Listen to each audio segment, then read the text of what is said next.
This is Mercosur, South America's superbloc, or Brazil Plus.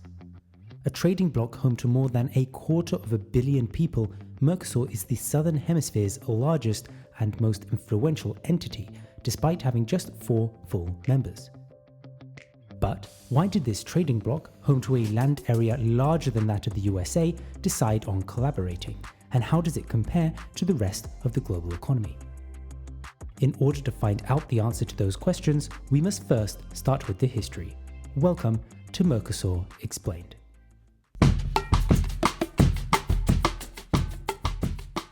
Founded in 1991 with the Treaty of Asunción, Mercosur is a relatively new free trade bloc.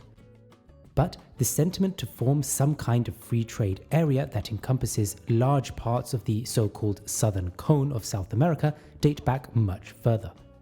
You see, during the 16th and 17th centuries, parts of South America under control of the Spanish were restricted in their ability to trade. The Spanish had organized commerce within its colonies so that only certain ports were authorized to send or receive goods originating from elsewhere. As such, economic relationships were growing out of these restrictions to ensure that the limitations on trade between areas, such as Buenos Aires and Brazil, could be avoided in order to permit the region's economic development, even if this was technically illegal at the time. Later on, in the 19th century, many nations were becoming independent in South America, reminding the Spanish and Portuguese that they should, just stick to Africa or something to get their kick out of colonialism. This wave of independence had with it a wave of territorial disputes, dictators, and wars. Between the countries that make up Mercosur today, we could mention multiple wars, be it the Uruguayan Civil War or the Paraguayan War, just to mention a few. Once most of the fighting and arguments had been settled though, Argentina and Brazil did try to set up their own customs union in the 1940s. However, due to some diplomatic differences with regards to the bombing of Pearl Harbor, these efforts were put on hold. Fast forward a few decades into the 1980s, and the stars had finally aligned.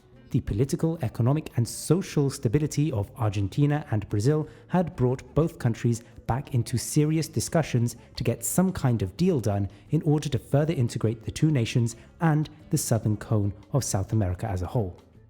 This started with the Iguazu Declaration in 1985 between the at the time presidents of Argentina and Brazil, which, let's just remember, had just come out of dictatorships and wanted to reorientate their economies to connect with the wider world.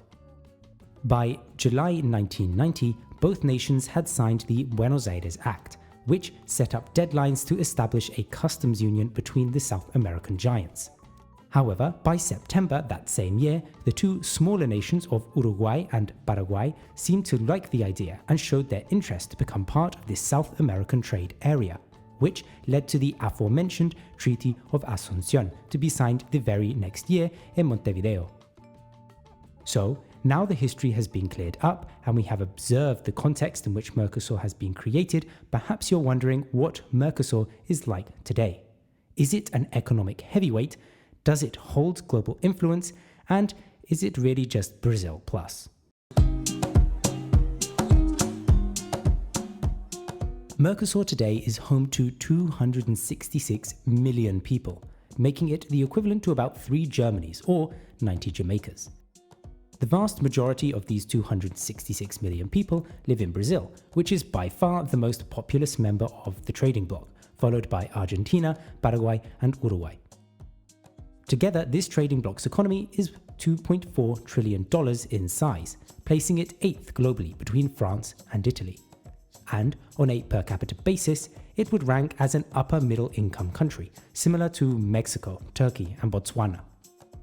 GDP figures aside though, Mercosur is home to an extremely large and diverse territory, including the Amazon rainforest, Andes mountain range, and plenty of rivers and lakes, which have encouraged the use of giant dams like the Itaipu Dam on the Brazil-Paraguay border, which holds the title as the second largest hydroelectric power station in the world. With regards to trade though, intra-Mercosur trade has grown rapidly since the creation of the bloc and has been mainly centered around Brazil. This phenomena has seen Argentina, Uruguay and Paraguay become a lot more reliant on Brazil for trade than Brazil is on them. This, however, hasn't proven to be an area of friction between the groups so far, and arguably has done quite the opposite, since each nation has become relatively more dependent on their South American peers and less so on the long-established economic heavyweights of the United States of America and the European Union, therefore diversifying their international trade. This final point leads to the larger goal and aim of Mercosur, beyond just creating a free trade bloc, one about influence and potential.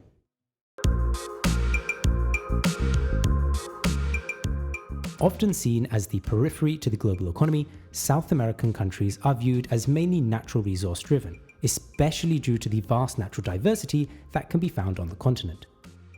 In addition, barriers to trade within South America, as a result of poor infrastructure, taxes and corruption, mean that doing trade within the continent can be a lot more expensive than it should be, and has resulted in the USA, China and the European Union having more of an economic foothold than many in South America perhaps would like.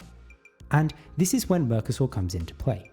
You see, Mercosur is viewed by some as a bloc through which South America can combine its capabilities and resources in order to balance out the activities and influence of large foreign nations and unions, therefore increasing its ability to protect its own interests. This can be seen in part by the possible future expansion of the bloc to include Bolivia, and perhaps in a much longer time frame to reintegrate Venezuela, who is currently suspended due to the snake. However, whether successful or not in becoming a global power, Mercosur's possible enlargement and future free trade agreements with the rest of the world are set to establish it more as a household name and allow the bloc to mature as it celebrates 30 years of existence.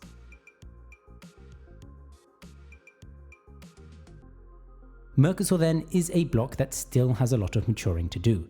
Its members may now have common license plates, but its potential as an economic bloc that can help protect and project South American or Brazilian interests has a long way to go before becoming completely realized. Despite its potential though, I'd expect the bloc to be plagued with domestic issues relating to the governance of its various members for the medium term, but I hope that it will manage to fix its problems and ensure prosperity for its large and growing population. Hi everyone, had you heard about Mercosur before today? Let me know in the comments section below. As always, smash that like and subscribe button and share this video. I hope you enjoyed it and I'll catch you in the next one. Take care, bye.